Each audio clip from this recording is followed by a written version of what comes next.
Fun bus 360ல fun bus டிரைவரோட சேர்ந்து பார்த்தீங்கன்னா, சில பேசஞ்சர்ஸ்லாம் ஃபன் பண்ண வந்திருக்கிறாங்க. அவங்க வேற யாருமே இல்ல. நான் உங்களுக்கு அறிமுகப்படுத்தணும்னு அவசியம் இல்ல. ஹுக்கும் அப்படின்னு Instagramலயும், YouTubeலயும் நீங்க பார்த்திருப்பீங்க. இவரோட டீம் தான் நம்ம இப்ப வந்து இன்டர்வியூ, ஃபன், கேம் எல்லாமே நம்ம வந்து பண்ண போறோம். இப்ப இவர பத்தி நம்ம நெறைய கேள்வி கேட்போம். இவர்ட்ட இருந்து என்ன பதில் வருதுன்னு பார்ப்போம். நீங்களும் இத பத்தி கமெண்ட் பண்ணுங்க இவரோட ஆன்ஸருக்கெல்லாம். சோ நீங்க எந்த ஊர் நீங்க? திண்டுக்கல். திண்டுக்கல். இவங்க எல்லாருமே திண்டுக்கல் உங்க டீம் எல்லாருமே? எல்லாருமே ஒரே டீம். உங்க டீம்ல எத்தனை பேர் மொத்தம்? ஒரு 40 பேர் இருக்கும். 40 பேரா? ஆமா. உங்க டீம்ல 40 பேரா? ஆமா. ஓகே. 40 பேருக்கும் சம்பளம் குடுக்குற அளவுக்கு YouTube அப்ப இன்கம் உங்களுக்கு? இல்ல அவ்வளவு பேருக்கு சம்பளம் கொடுக்கல. இது வரைக்கும் யாருக்குமே இது வரைக்கும் சம்பளம் எல்லாம் கொடுத்தது இல்ல. சும்மா கூட இருப்போம் எல்லாரும் போய். ஆனா அதையும் அவங்க என்ன சொல்றது, அவங்க எதுவுமே எதிர்பார்க்க மாட்டாங்க. வருவாங்க, கூட ஷூட் பண்ணுவாங்க, டீ சாப்பிட போவோம், அவ்வளவுதான் எங்களோடது. ஒரு டீ சாப்பிட போவோம், எப்பயாவது சாப்பாடு சாப்பிட வெளியே போவோம், அவ்வளவுதான். இதுபடி என்னைக்கு சம்பளம் சொல்லி அவங்க வந்து கேட்டதும் கிடையாது. நானும் அவங்களுக்கு கொடுக்கணும்னு என்னைக்குமே அதை நினைச்சதும் கிடையாது. இல்ல குடுக்கறதுக்கு கையில இல்லங்கிறதையும் சொல்லிடணும். அது இல்ல, ஓப்பனா உண்மைதான். அது எதிர்காலத்துல கொடுப்பீங்க. கண்டிப்பா எதிர்காலத்துல வாய்ப்பு இருக்கு. ஓகே. நீங்க இந்த மூவில நடிக்கிறதா கேள்விப்பட்டோமே? ஆமா. ஓகே. எந்த மூவில நடிக்கிறீங்க? இனிமேல் தான் அப்டேட் வரும். வந்துட்டு இனிமேல் தான் அப்டேட் வரும். சரி. ஆனா நீங்க அப்டேட்டே கொடுக்க மாட்டீங்க. மூவில நடிக்கிறீங்க. ஏதாவது ஒரு மூவி சொன்னா நாங்க அதுக்கு போஸ்டர் ரெடி பண்ண முடியும். உங்க ஃபேன்ஸ் எல்லாம் கேட்பாங்கல்ல. அது ஓகே. நான் என்ன விஜய் அஜித்தா அப்டேட் கொடுத்தோனே போஸ்டர் ரெடி பண்ணல. இல்ல நீங்க தான் அடுத்த சூரியோட மார்க்கெட் நீங்க தான் அடுத்து பிடிக்க போறீங்கன்னு உங்க திண்டுக்கல்ல பேசுறாங்க. அத பத்தி தான் நான் கேக்குறேன். உங்க திண்டுக்கல் மக்கள் தான் கேக்குறாங்க. நான் கேட்கலப்பா. உங்க திண்டுக்கல் ஃபேன்ஸ் தான் கேக்குறாங்க. நானே சிரிக்கிறேன் அப்படின்னா இப்ப எந்த அளவுக்கு வச்சு பாருங்க. உங்க டீமும் ரொம்ப யோசிக்கிறாங்க. நல்லா யோசிச்சிருவாங்க. ஆமா. ஏதோ நீங்க என்கிட்ட போன்ல பேசணும்னு சொன்னீங்க. ஏதோ கங்குவா படத்துல ஒருத்தர் நடிக்கிறாரு அப்படின்னு. கங்குவா. ஓகே. இவர்தான். ஆமா. கங்குவால வந்து ஜூனியர் ஆர்டிஸ்ட் பண்ணிருக்காரு. ஓ, கங்குவால ஜூனியர். All the best. நீங்க பெரிய ஜூனியர் ஆர்டிஸ்டா ஆவீங்க. ஓ, சீனியர் ஆர்டிஸ்டா? அவருக்கு நம்ம எல்லாருமே ஆல் தி பெஸ்ட் சொல்லிக்கலாம். ஓகேங்களா? அவர் ஒரு அவங்க டீம்லயே அவங்க கை தட்டுறாங்க. நானும் கை தட்டிக்கிறேன்ப்பா. Okay, right. இப்போ உங்கள்ட்ட வந்து கமெண்ட்ஸ்ல வந்து நிறைய பேர் கேக்குறாங்களா, ஏன் நீங்க இப்பெல்லாம் உதவி செய்யறது இல்ல அப்படின்னு சொல்லி. ஏன் நீங்க உதவி செய்யறதுல இப்ப ஸ்டாப் பண்ணிட்டீங்க? உதவி காசு இல்லையா? ஆமா, உண்மையிலேயே காசு தான் உதவி பண்ண முடியும். அப்போ உங்களுக்கு மந்த்லி ஒரு 75,000 யூடியூப் இன்கம் வருதுல்ல? இல்லங்க, கம்மியா சொல்லுங்க. 1.25 லட்சம் நினைக்கிறேன். 1.25 லட்சம் வருதா? Okay okay okay. அந்த மாதிரிலாம் வந்துச்சுன்னா நல்லா இருக்கும். பட் இது ஒரு ஊருக்கு தான். சோ ஒரு 20 ரூபா வருங்க. 20 25 ரூபா. இவரோட யூடியூப் இன்கம் பாத்தீங்கன்னா 20,000 25,000 தான் இப்போதைக்கு இவருக்கு வந்துகிட்டு இருக்கு. ஸோ ஃபாலோவர்ஸ் ஆகிய நீங்க கொடுத்தீங்கன்னா அவர் வேணான்னு சொல்ல மாட்டாரு. அதை வச்சு ஒரு ஷார்ட் ஃபிலிமோ இல்லாட்டி ஒரு மூவிக்கு வந்து ப்ரொடக்ஷனுக்கோ இவர் வந்து பெரிய லெவல் போவாரு. ஸோ அதனால ஃபாலோவர்ஸ் எல்லாருமே நீங்க இவருக்கு கொடுங்க. ஒண்ணுல ஒரு ஃபாலோவர்ஸும் உங்களோட மந்த்லி சேலரி மட்டும் கொடுங்கன்னு சொல்லி எங்க ஃபன் பஸ் சார்பா நாங்க வந்து கேட்டுக்கிறோம். ஸோ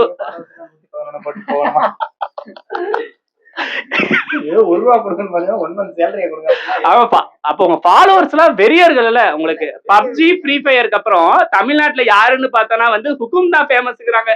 இத பத்தி என்ன சொல்றீங்க? இல்ல, நீங்க சொல்ல வேணாம். பின்னாடி சிரிச்சேன் வரீங்களா? எனக்கே சிரிப்பா தான் இருக்கு. யோசிச்சு பாருங்க. அப்படிலாம் இல்ல. இப்போதைக்கு நம்ம வீடியோ பண்றோம், அது மக்களுக்கு பிடிச்சிருக்கு. பின்னாடி இன்னொருத்தர் யாராச்சும் பண்ணிட்டு வந்தாங்கன்னா அவங்களுக்கு இப்ப நிறைய பேர் வர ஆரம்பிச்சிட்டாங்க. இப்ப எனக்கு தெரிஞ்சு நான் டாஸ்க் பண்ணும்போது யாருமே அவ்வளோக்கு இல்ல. இப்ப டாஸ்க் நிறைய பேர் வர ஆரம்பிச்சிட்டாங்க. ஸோ நிறைய பேர் ட்ரெண்ட் ஆகிட்டும் இருக்காங்க. அது மாதிரிதான் இப்ப என்னோட ட்ரெண்ட் முடிச்சுன்னா. ஆனா என்ன சொல்றாங்க, யாருமே டாஸ்க் கொடுக்காட்டி நீங்களே டாஸ்க்னு சொல்லிக்கிட்டு இருக்கீங்க கேள்விப்படுறேன். என்னோட இது இல்ல, நிறைய டாஸ்க் இருக்கு. உண்டான ஒரு பிரச்சனை தான். ஏன்னா வந்துட்டு மக்கள் நல்ல கண்டென்ட் தான் விரும்புவாங்க. அதனால ஒரு சில கண்டென்ட் நம்மளே ஓனாதான் யோசிக்க வேண்டியது இருக்கு. அதை நம்ம டாஸ்கா மாத்திக்கிறோம் மக்களுக்கு பிடிச்ச மாதிரி. ஆக மொத்தம் வந்து இங்க இன்ஸ்டாகிராம்ல வந்து ஸ்கிரிப்ட் எழுதி வீடியோ பண்ணி பழகிட்டாங்கிறீங்க. ஆமா, கண்டிப்பா உண்மைதானே. ஏன்னா வந்துட்டு ஒரு கதையே நல்ல கதையா இருந்தாதான் மக்கள் விரும்பி அந்த படத்தை போய் பார்ப்பாங்க. அது மாதிரிதான் நல்ல கண்டென்ட் இருந்தாதான் மக்கள் ரசிப்பாங்க. இல்ல அப்படின்னா ஓரமா தூக்கி வச்சுட்டு அடுத்தவனை கொண்டாட ஆரம்பிச்சிருவாங்க. அதுக்காண்டிதான். உங்க ஃபேமிலி பத்தி என்ன சொல்றீங்களா இல்ல வேணாமா? ஃபேமிலி பத்தினா எல்லாருக்கும் தெரிஞ்சதான். அப்பா அம்மா கிடையாது. தம்பி ஒருத்தர் இருந்தாரு, அவர் உடம்பு சரியில்லாம இருந்துட்டாரு. 2 அக்கா இருக்காங்க. 2 அக்கா கட்டி கொடுத்துட்டாங்க. இப்போ நான் மட்டும் தான் இருக்கேன். ஸோ இப்போ என்னோட லைஃப் போயிட்டு இருக்கு. எனக்கு அப்புறம் பாத்தீங்கன்னா பசங்க இருக்காங்க. ஸோ இவங்க லைஃபே நான் பார்க்கணும். பார்த்துட்டு இன்னும் ஒரு 2-3 வருஷத்துக்குள்ள மேரேஜ். 2 மேரேஜ் பிளான் பண்ணிட்டாரு. அப்ப வந்து உங்களோட மேரேஜ் கண்டிப்பா லவ் மேரேஜ் தான் நினைக்கிறேன். லவ் மேரேஜ்னு வாய்ப்பு இருக்கா? சரி, ரைட், ஓகே. யார் அந்த உங்களுடைய பார்ட்னர்? ஓ, ஆக்சுவலா வந்து இந்த ஜேர்னி ஸ்டார்ட் ஆனது எப்படின்னா, இப்போ பன்னீர் ஆஃபீஷியல் ஸ்டார்ட் ஆனது காரணமே என்னன்னா, ஒரு பொண்ணை விரும்பிதான் ஸ்டார்ட் ஆச்சு. ஸோ கிடைக்கணுன்றதுக்காண்டி முயற்சி பண்ணி அதில் ஸ்டார்ட் ஆனதான் ஃபுட் ரிவ்யூ ஸ்டார்ட் பண்ணி அப்படியே கொஞ்சம் கொஞ்சமா மூவி ரிவ்யூ பண்ணி அப்புறம் டாஸ்க்ல வந்து அதுல டிஃப்ரெண்டா பண்ண மக்கள் ரசிக்கணும்னு சொல்லி அப்படி பண்ணதான் கொஞ்சம் வேகமா வந்தோம். அது மாதிரி வந்ததுலதான் இப்போ கொஞ்சம் போயிட்டு இருக்கு. சப்போஸ் ஃபியூச்சர்ல நம்ம இன்னும் கொஞ்சம் நல்ல நிலைமைக்கு போயிட்டு கூட நம்ம நினைச்சதை அடைஞ்சிக்கலாம். நம்ம நினைச்சா என்ன, நம்ம வெற்றியை பின்னாடி ஓட வேணாம், நம்ம ஓடிட்டே இருக்கோம், வெற்றி தன்னால பின்னாடி வந்துடும். Okay, okay. இப்ப நீங்க வந்து ஒரு இடத்துல போய் செட்டில் ஆயிட்டீங்கன்னா, உங்களோட பார்ட்னர் வந்து அவங்க வீட்ட விட்டு ஓடி வந்துருவாங்கன்னு சொல்ல வர்றீங்க. ஓடி வருவாங்க. நீங்க வேற அப்பெல்லாம் இருந்தாங்க, அவங்க அப்பா அறுவாள் எடுத்து அப்ப அவங்க வீட்டுக்கு தெரியாதா? இல்ல, எனக்கு தெரிஞ்சு ஓடி வர்றது வந்து எனக்கு பிடிக்காது. பிடிக்காது. ஏன்னா நம்ம கரெக்டா தானே இருக்கோம். நம்ம வேலைக்கு போய் சம்பாதிச்சு கை நிறைய வச்சிட்டோம் அப்படின்னா எல்லா பெற்றோரும் என்ன விரும்புவாங்க. இப்ப நானே இருந்தாலும் என் பொண்ணுக்கு என்ன விரும்புவேன், நல்ல இடத்துல கட்டி கொடுக்கணும் விரும்புவேன். அது மாதிரி நான் கொஞ்சம் நல்ல நிலைமையில இருந்தேன்னா தாராளமா நான் போய் ஒண்ணு கேட்டா அவங்க தர போறாங்க. ஆனா நீங்க பொண்ணு கேக்குற வரைக்கும் அந்த பொண்ணு வெயிட் பண்ணுவாங்களா? அது அவங்களதான் கேட்கணும். இல்ல அப்படின்னா சாமியார போக வேண்டியது. அப்புறம் என்ன பண்றது, ஒண்ணும் பண்ண முடியாது. ஆப்ஷனே கிடையாது. நம்ம ஒருத்தர் விரும்புறோம், சப்போஸ் அவங்களுக்கு பிடிக்கல அப்படின்னா, ஏன்னா நினைச்சவங்களெல்லாம் நம்ம அடைஞ்சிட முடியாது, இல்ல வாய்ப்பு இல்லை. அதனால நம்ம விரும்புறோம், கிடைச்சா பார்ப்போம், இல்லையா நம்ம லைஃப் என்னன்னா நகர்த்திட்டு போயிட்டே இருக்க வேண்டியதான், வழி இல்லை. அக்செப்ட் அண்ட் மூவ், அவ்வளவுதான். இப்ப உங்க இன்ஸ்டாகிராம்ல வந்து உங்க கமெண்ட்ஸ்லாம் வந்து கேக்குறாங்க, நீங்க வந்து பல பேர்த்த லவ் பண்றீங்க, அதனால வந்து உங்களுக்கு லவ்வே செட் ஆகாதுங்கிறாங்க. அதெல்லாம் பத்தி நீங்க என்ன சொல்றீங்க? இல்ல, ஆக்சுவலா வந்து எனக்கு சின்ன வயசுல இருந்து லவ்வே செட் ஆகல. எத்தனை லவ் வந்தாலும் கூட்டிட்டு போயிருது. ஆனா இன்ஸ்டாகிராம்ல யாரையும் லவ் பண்ணல. அப்படி பாத்துட்டு இருந்தாலும் யாராச்சும் இருந்தாலும் சொல்லிருங்கப்பா. இல்ல, உண்மையில அப்படிலாம் யாருமே கிடையாது. அப்படியே போகுது லைஃப், அவ்வளவுதான். சும்மா ஜாலியா சுத்துறோம், ஒரு சுத்துறோம். ஏதோ முதல் இருந்தது கொஞ்சம் முன்னேற்றம், அவ்வளவுதான். ஓப்பனா சொல்றோம், முதல்ல கஷ்டப்பட்டு வேலை பார்த்தோம், தியேட்டருக்குலாம் வேலைக்கு போனோம். இப்ப தியேட்டர் வேலைக்கு போறதுல கொஞ்சம் ஸ்டாப் ஆயிடுச்சு. இப்போ ஹோட்டல் வேலைக்கு மட்டும் போயிட்டு இருக்கோம். முதல்ல இருந்தோட கொஞ்சம் முன்னேற்றம், ரொம்ப கிடையாது. இப்ப நான் இவர்கிட்ட வந்து வந்தோன்னே பேசினேன். நீங்க வந்து காலேஜ் வந்து சிவில் ஏதோ பாதியோட முடிச்சிட்டீங்க அப்படின்னு. சிவில் வரைக்கும் படிச்சீங்க. 2வது வருஷமா 3வது வருஷமா சொன்னீங்க? 2வது வருஷம். அதான் இவர் சொல்லியிருந்தாரு. இப்போ வந்தோம், நான் பேசியிருந்தேன். இப்போ நான் சரி, ஏன் 2 வருஷத்துலயே டிஸ்கன்டினியூ பண்ணிட்டீங்க சிவில? இல்ல, ஆக்சுவலா வந்துட்டு அப்போ வந்து பாத்தீங்கன்னா நம்ம சுச்சுவேஷன் சரியில்லை. ஸோ அது இல்லாம பசங்களோட சேரவும் நல்லா ஜாலியாக என்ஜாய்மெண்ட் மைண்ட் தான் வந்துச்சு. எல்லாருக்கும் அந்த மாதிரி தான் வரும். அதனால அப்படியே படிப்பை ஸ்டாப் பண்ணிட்டேன். இன்னொன்று, நம்ம சூழ்நிலை சரியில்லை, அப்படியே பண்ணி பாட்டு நம்ம ஜாலியாக சுற்றிட்டு வேலைக்கு போய்கிட்டு இப்படியே இருந்துட்டேன். இதுக்குள்ள வந்தது எப்படின்னா எனக்கே தெரியல. எப்படியோ முட்டி மோதி வந்துட்டோம். நீ ஒரு இடத்துக்கு வந்துட்டோம், அதை தக்க வைக்கணும், அவ்வளவுதான். நீங்க இப்ப இந்த இன்ஸ்டாகிராம் யூடியூபர்ல வந்து இப்ப எத்தனை, 1 வருஷமா இருக்கீங்களா, 2 வருஷமா இருக்கீங்களா? 1 வருஷம் தான். இப்பதான் 1 இயர் செலிப்ரேஷன் கூட கொண்டாடணும். ஆமா, நான் வீடியோ பார்த்தேன். ஒரு வருஷம் ஆகுது கரெக்டா. 1 வருஷம். ஓகே. உங்க டீம்ல வந்து இப்ப இவர்லாம் என்ன பண்றாங்க? என் பேர் வந்து மணிமொழி. இவர் வந்து பாத்தீங்கன்னா இப்ப வந்து +2 படிச்சிட்டு இருக்காரு. இவன் வந்து பாத்தீங்கன்னா காலேஜ் ஃபைனல் இயர் படிச்சிட்டு இருக்கான், சஞ்சய். நம்ம டீம்ல வந்துட்டு இந்த ஐடியாலஜி வந்தான், கண்டென்ட் இந்த மாதிரி பண்ணலாம் அந்த மாதிரி பண்ணலாம் ஐடியாலஜி கொடுக்குறது அவன் தான். மிச்சபடி எல்லாருமே டீம் ஒர்க் பண்ணுவாங்க. எப்படின்னா இப்போ ஒன்றும் இல்லை, கேமராமேன் வரலையா இவன் பண்ணுவான், இப்போ வந்து இந்த கண்டென்ட் பண்ணலையா இன்னொரு கண்டென்ட் பண்ணலாம்னு சொல்லி அவன் சொல்லுவான். அந்த மாதிரி எல்லாருமே இறங்கி பண்ணுவாங்க. மேக்கப் ஆர்டிஸ்ட் ஒருத்தர். நீங்க ஒரு பெரிய மிலிட்டரியே வந்து உருவாக்கிக்கிட்டு இருக்கீங்க. ஃபியூச்சர் அப்படிதான் உருவாக போகுது. ஏதோ திண்டுக்கல்ல வந்து பெருசா ஒரு நடிப்பு புயல், வைகை புயல் மாதிரி திண்டுக்கல் புயலா வந்து உருவாகிறாருன்னு நினைக்கிறேன். ஸோ இப்பயே அவர் கூடலாம் நிறைய போட்டோ எடுத்து வச்சுக்கோம். பின்னாடி போட்டோ எடுக்க டைம் இல்லைன்னு கூட சொல்றதுக்கு வாய்ப்புகள் இருக்கு. ஸோ திண்டுக்கல் மக்கள்லாம் போட்டோ எடுத்துக்கோங்க இப்பயே இவரோட. அப்புறம் பின்னாடி வந்து அப்புறம் நீங்க வருத்தப்படக்கூடாது, சரிங்களா? அதனால இவரை நான் இப்பயே கூப்பிட்டு நான் வந்து இன்டர்வியூ பண்ணலாம் பண்ணிட்டேன். ஏன்னா பின்னாடி டைம் கொடுக்க மாட்டார்ல. அப்புறம் சீட் இல்லைன்னு எஸ்கேப் ஆயிடுவாரு. கால் சீட்டு, அது கால் சீட்டு, சரிங்களா? அதனால இப்பயே நாங்க கூப்பிட்டு இவரை வந்து இந்த இன்டர்வியூ பண்ணலாம் வந்து எடுத்துக்கிறோம். ஸோ நான் உங்கள்கிட்ட பேசினால இந்த பத்தி, எங்களோட ஃபன் பஸ்ஸை பத்தி பேசினால, நீங்க கூட இந்த வீடியோ பார்த்தேன்னு சொன்னீங்க. இதை பத்தி என்ன நீங்க நினைக்கிறீங்க இப்ப நீங்க பார்த்த வீடியோ வரைக்கும்? பாத்தீங்கன்னா ஃபன் பஸ் வந்து இப்ப நல்ல ஃபன் ப்ரோக்ராம் பண்ணிருக்கீங்க, மக்களும் அதை தான் விரும்புவாங்க. ஸோ நாங்களே ரீச் ஆன காரணம் என்ன, காமெடி கண்டென்ட்டா கொடுத்தோம். அதனாலதான் கொஞ்சம் வேகமா ரீச் ஆனோம். இன்னொன்னு என்னன்னா, எல்லாரும் டாஸ்க் பண்றாங்க, நம்ம ஃபேஸ் மட்டும் ஐடென்டி ஆனது காரணமும் அதுதான். நல்லா காமெடி பண்றான்ப்பா, நல்லா இருக்கு அப்படின்னு அந்த காமெடி கண்டென்ட்டை யாரு கொடுத்தாலும் மக்கள் ஏற்றுக்குவாங்க. அது மாதிரிதான் இந்த ஃபன் பஸ்ஸும். இப்போ டிரைவர் மட்டும் கரெக்டா போய் சேர்ந்தா போதாது, பேசஞ்சரே கொண்டு போகணும். அது மாதிரி இந்த ஃபன் பஸ்ஸை டிரைவர் கரெக்டா கொண்டு போய் பேசஞ்சரே கொண்டு போயிட்டு இருக்கீங்க. அந்த மாதிரி தொடர்ந்து போகணும்னு ஆசைப்படுறேன். நன்றிகள். ஸோ இப்போ நீங்க வந்து இந்த சோசியல் மீடியாக்கும் இந்த சினிமா உலகத்துக்கும் என்ன மூவிஸ் இந்த மாதிரி இதுக்கெல்லாம் நீங்க என்ன எப்படி பாக்குறீங்க? அதை யோசிச்சுட்டே சொல்லுங்க என்கிட்ட. ஏன்னா இது கட்டே கிடையாது, ஓடிக்கிட்டே இருக்கும். ஏன்னா கட்டே கிடையாது. இல்ல, யோசிச்சு சொல்றதுனா ஒண்ணும் இல்ல. சோசியல் மீடியாவை பொறுத்த வரைக்கும் என்ன அப்படின்னா, நீங்க வந்து எப்படி சொல்றதுன்னா, சோசியல் மீடியால வந்துட்டு நீங்க இருக்கீங்க அப்படின்னா ஒரு படத்தை வந்து ஒரு தடவை பார்க்கலாம், நல்லா இருந்துச்சுன்னா 2 தடவை பார்க்கலாம், ரொம்ப நல்லா இருந்துச்சுன்னா 3 தடவை பார்க்கலாம், இல்ல என்னைக்காச்சும் ஒரு நாள் வருஷத்துக்கு ஒரு தடவை டிவியில பிறப்பு பார்க்கலாம். இப்படிதான் பண்ண முடியும். ஆனா சோசியல் மீடியால அப்படி கிடையாது. ஒரு வீடியோ எப்பனாலும் அங்கேயே இருக்கும். ஒருத்தன் 1000 தடவை கூட பார்க்கலாம். அது இல்லாம நம்ம ஃபேஸ் நல்லா பதிவாயிட்டு இருக்கும். நீங்க விஜய், அஜித் பெரிய ஸ்டார்ஸ் ஃபேஸ்லாம் எல்லாருக்கும் பதிவாயிருக்கும். ஆனா சின்ன ஆக்டர் ஃபேஸ்லாம் யாருக்கும் அவ்வளவு பதிவாயிருக்காது. ஆனா சோசியல் மீடியா அப்படி கிடையாது. நீங்க ஒரு தடவை ட்ரெண்ட் ஆயிட்டீங்க அப்படின்னா உங்க பேஸ் அவனுக்கு ஐடென்டிட்டி.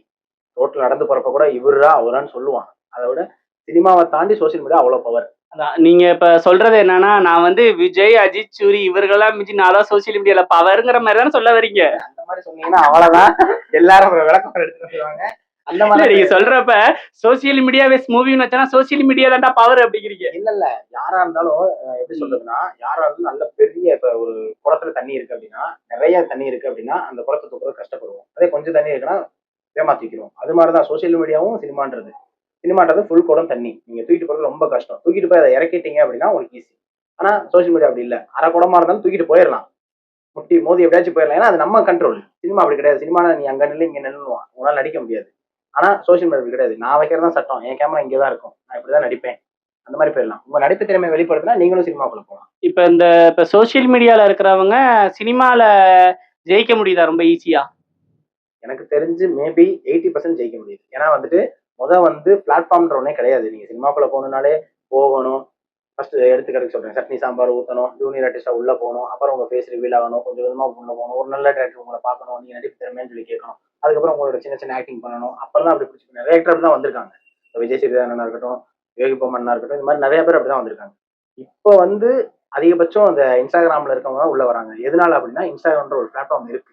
தெரியப்படுத்துறாங்க. தன்னோட திறமை என்னன்றதை தெரியப்படுத்துறாங்க. ஏதாச்சும் ஒரு டைரக்டர் அவங்கள பாக்குறாங்க. ஒரு சின்ன வாய்ப்பு கொடுக்குறாங்க. அது மூலியமா அவங்க உள்ள போய் ஜெயிக்கிறாங்க. ரொம்ப ஈஸியா தான் இருக்கு. எனக்கு தெரிஞ்சு ஈஸியா தான் இருக்கு. ஏன்னா முதல்ல ரொம்ப கஷ்டம். ஒருத்தன் உள்ள போய் சினிமாக்குள்ள ஜெயிச்சுட்டு வரணுன்றது. இப்ப இன்ஸ்டாகிராமே உங்களுக்கு வழி வருது. அதாவது சோசியல் மீடியா உங்களுக்கு வழி ஆனா வருது. சினிமால பார்த்தோம்னா நிறைய பேர் சம்பாரிச்சவங்க தான் சம்பாரிச்சுக்கிட்டு இருக்கிறாங்க. ஆனா சோசியல் மீடியால சம்பாதிக்கிறதுக்கான வாய்ப்பு உருவாகுறதே ரொம்ப லோவா இருக்கு. ரொம்ப குறைவா இருக்கு. இன்ஸ்டாகிராம்ல வருமானங்கிறது ரொம்ப குறைவா இருக்கு எல்லாருக்கும் அப்படிங்கிற ஒரு கருத்து இருக்கு. வருமானமே கிடையாது. இன்ஸ்டாகிராம் அட்வர்டைசிங் தான். இப்ப நீங்க பாத்தீங்கன்னா அட்வர்டைசிங்க்கு 2 லட்சம் வாங்குறதா கேள்விப்பட்டோம். இல்ல 5 லட்சம் வாங்குறேன். நீங்க வேற அப்படிதான் சொல்லுவாங்க. அதிகபட்சம் நம்மளோட இல்ல டாக்ஸ் உங்களுக்கு ப்ராப்ளம் இல்ல இருக்காது. கவலைப்படாதீங்க. உண்மையா சொல்றேன். டாக்ஸ் ப்ராப்ளம் தான் சொல்ல உண்மையா சொல்லுவேன். அதிகபட்சம் ஒரு ரீலுக்கு 10,000 20,000. கொஞ்சம் இந்த கார்பரேட் இந்த மாதிரி போயிட்டா ஒரு 30,000 35,000 அந்த மாதிரி. அதான் 35 இன்னும் நம்ம வாங்கல. உங்களுக்கு அப்ப மந்த்லி ஒரு 5 இது கனெக்ட் பண்ணாலே நீங்களே வருஷத்துக்கு 20 லட்சம் சம்பாதிக்கிறீங்களே. இல்ல இந்த மாதிரி சொன்னா டாக்ஸ் வந்துடும் கண்டிப்பா. அதெல்லாம் இல்ல. அதாவது டெய்லி நமக்கு வராது இல்ல டாக்ஸ்காரங்க யாராவது வந்தாங்கன்னா டீ குடிக்க காசு இல்லைன்னு சொல்லிருங்க. இல்ல அப்படி சொன்னாலும் ஏத்துக்க மாட்டாங்க. நான் என்ன சொல்றேன் டெய்லியுமே வராது. இப்ப மாசத்துக்கு இத்தனை ப்ரொமோஷன் ஃபிக்ஸ்னு சொல்ல முடியும். இன்னைக்கு வருதா ஒரு ப்ரொமோஷன் பண்றோம் ஜாலி ஓகே அவ்வளவுதான். அந்த காசு வருதா எடுத்து செலவழிக்கணும். இப்ப ஒண்ணும் இல்ல 40 பேர் பசங்க கூட இருக்கும். வெளியே போறோம் வைக்கிறோம். இந்த காலத்து பசங்க யோசிச்சு பாருங்க. வெளியே போனாலும் செலவு. பெட்ரோல்ல இருந்து டீ செலவுல இருந்து எல்லாம் ஆயிடுது. எங்களுக்கு ஒரு நாள் டீ செலவே 1000 ரூபாய். அப்படின்னும் போது நாங்க சம்பாதிக்கிறது கம்மி தான் சொல்ல போனா. ஏதோ என்ஜாய்மெண்ட் வாழ்க்கை ஓடிட்டு இருக்கு அவ்வளவுதான். இதை தாண்டின ஒரு விஷயம் நாங்க பண்ணணும்னு யோசிச்சுக்கிட்டு இருக்கோம். நீங்க இப்ப சினிமால ஒரு முடிவா தான் இருக்கீங்க. சினிமாக்குள்ள ஒரு இது சோசியல் மீடியால இருந்து கன்வெர்ட் சினிமாவோட டச் பண்ணணும். இப்ப வந்துட்டீங்க. அந்த இதுக்கு எவ்வளவு சீக்கிரத்துல நீங்க போவீங்கன்னு நினைக்கிறீங்க? நீங்க நாங்க உங்களை சூரி சார் லெவல் அந்த லெவல்ல நீங்க எப்ப போவீங்க அப்படிங்கிற அந்த மாதிரி போகணும்னு ஆசையா தான் இருக்கு. அண்ணன் மாதிரி தான் நமக்கான ட்ரெயின் வர வரைக்கும் நம்ம பிளாட்ஃபார்ம் நின்றுதான் ஆகும். அந்த மாதிரி நின்றுதான் ஆகும். வேற வழி இல்லை. என்ன பண்றது? ஏன்னா உடனே ஏதாச்சும் ஒரு ட்ரெயின்ல இருந்தா எங்கேயாச்சும் இறக்கி விட்டுருவான். இதே நம்ம ட்ரெயின் கரெக்டா ஏறிட்டோம் அப்படின்னா நம்ம கரெக்டா போய் இறங்கிக்கலாம். அது மாதிரிதான் கொஞ்சம் வெயிட் பண்ணோம். இப்ப இதுக்கு நான் வெயிட் எல்லாம் பண்ணல. நானா போயிட்டு இருந்தேன். இதுவா என்னை இழுத்து விட்டுச்சு. உள்ள வந்தேன். இந்த இவ்வளவு தூரம் வந்திருக்கேன். அது மாதிரி சினிமாவும் நம்ம இழுக்கும். உள்ள போவோம். கண்டிப்பா ஒரு ஸ்டேஜுக்கு வருவோம். அதுக்கப்புறம் நம்மளுடைய கனவு பயணமான அரசியல் அதுக்குள்ள கால வைப்போம். இல்ல நான் அரசியலுக்குள்ளலாம் வரல. ஓகேங்களா? அரசியல்லடா பேசல. ஃபன்பஸுக்கும் அரசியலுக்கும் ரொம்ப தூரம். நாங்க பாட்டுக்கு ஜாலியா போய்கிட்டு இருக்கோம். அரசியல் வேணாம்ப்பா. ஏன்னா அரசியல்லயே நிறைய இப்ப ஃபன் நடந்துகிட்டு இருக்கு. நாங்க எங்களோட ஃபன் அங்க எதிர்காலத்துல மேபி நிறைய பேர்த்தோட ஃபன் பண்ணாலும் வாய்ப்புகள் இருக்கு.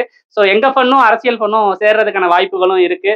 ஸோ இவர் இப்ப பாத்தீங்கன்னா இவரோட நம்ம கேம் இப்ப நம்ம ஸ்டார்ட் பண்ண போறோம். உங்களுக்கான கேம் ஸ்டார்ட் பண்ணிடலாமா? அரசியல் சொன்ன உடனே அப்படியே டாபிக் மாதிரி கேமுக்குள்ள போகுது. காலங்காத்தால உனக்கு குறவழி வரைக்கும் சோத்த போட்டு வண்டியில ஏத்திட்டு வந்ததுக்கு உன்னால என்ன பண்ண முடியுமோ அதை பண்ணிட்டேன். சோ எந்த அளவுக்கு இருக்காங்க பாருங்க. இதுதான் ஒரு மீடியான்றது. ஏன்னா ஒரு சின்ன விஷயம் நம்ம சொல்றோம் அப்படின்னாலும் மீடியா நினைச்சா என்ன வேணாலும் மாத்தலாம். அதுதான் அந்த ஒரு பவர் மீடியாக்கு இருக்கு. பாத்தீங்களா? சரி இப்ப நம்ம கேம் ஸ்டார்ட் பண்ணுவோம். ஸோ உங்களுக்கான கேம் பாத்தீங்கன்னா இந்த பலூனை யாரு ஃபர்ஸ்ட் ஊதி முடிக்கிறேன். உங்களுக்கு எந்த கலர்? எனக்கு இந்த ரோஸ் கலர். உங்களுக்கு எந்த கலர்? Blue colour. உங்களுக்கு என்ன? ஓகே எல்லாரும் ஆளுக்கு ஒரு கலர் எடுத்துட்டீங்க. ஓகே என்ன பண்ணணும்? இப்ப இந்த பலூனை இருங்க ஸ்டார்ட் பண்ணணும்ல. அப்புறம் டிரைவர் எதுக்கு டிரைவர் இருக்கேன். அப்புறம் பேசஞ்சர் நீங்களே முடிவு எடுத்தீங்கன்னா என்ன sir Kanguva sir? No sir. அப்புறம் டிரைவர் அப்புறம் பஸ் எங்கேயாவது விட்டுருங்க, பாத்துக்கோங்க. என்னைக்கும் யார்கிட்ட மேலும் வச்சுக்கலாம், டிரைவர்கிட்ட மட்டும் வச்சுக்காதீங்க. அது ஃபன் பஸ் டிரைவர். மற்ற டிரைவர்லாம் எப்படி தெரியல, ஃபன் பஸ் டிரைவர் எப்பயும் ஃபன்னா அப்புறம் ஸ்டேரிங் போயிடும் எங்கேயாவது. ஓகே, கேம் வந்து இப்போ நம்ம ஸ்டார்ட் பண்ண போறோம். இப்போ நான் விசில் அடிக்க போறேன். ஸோ இவங்க வந்து பலூன் எல்லாம் ஊத போறாங்க. யாரு ஃபர்ஸ்ட் ஊதி முடிக்கிறாங்களோ அவங்க தான் வந்து வின்னர். 1 நான் வந்து இப்போ 3 சொல்ல போறேன். இந்த விசிலையும் ஊத போறேன். 1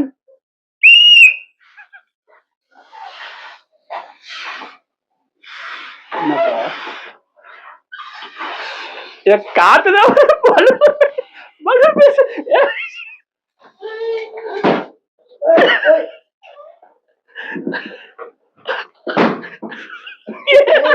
ஏமா வாங்கிட்டீங்க?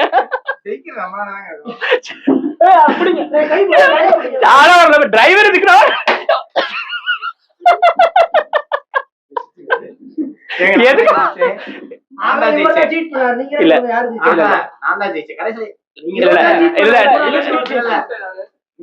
நான் எப்படி சொல்ல முடியும்? அப்புறம் பேசஞ்சர் அதிகமா இருக்கு, டிரைவர் சிங்கிளால இருக்கு, நீங்க எல்லாரும் சேர்த்து ஒன்னா அடிச்சிட்டீங்கன்னா என்ன பண்றது? இது கல்லாட்டம். இந்த கேமே வந்து செல்லாது. பஸ்ல இருந்தா ரெக்கார்ட் எல்லாம் பண்ண முடியாது. இந்த ரெக்கார்டு பண்றதுக்கே நமக்கு 4 மணி நேரம் ஆயிருச்சு. நாங்க அதை எடுக்கிறதுக்கே படாத பாடு பட்டுக்கிட்டு இருக்கோம். சரி, இந்த கேமை வந்து நம்ம இதோட முடிக்கிறதா வந்து ரொம்ப நல்லது. ஏன்னா இதுக்கு மேல வீடியோ பாக்குறவங்களால முடியாது, இவங்க என்னடா பண்றாங்க அப்படின்னு சொல்லி. அதனால வந்து இது நம்ம வந்து இப்பயே முடிச்சுக்குவோம். ஸோ இப்படிக்கு ஃபன் பஸ் டிரைவர்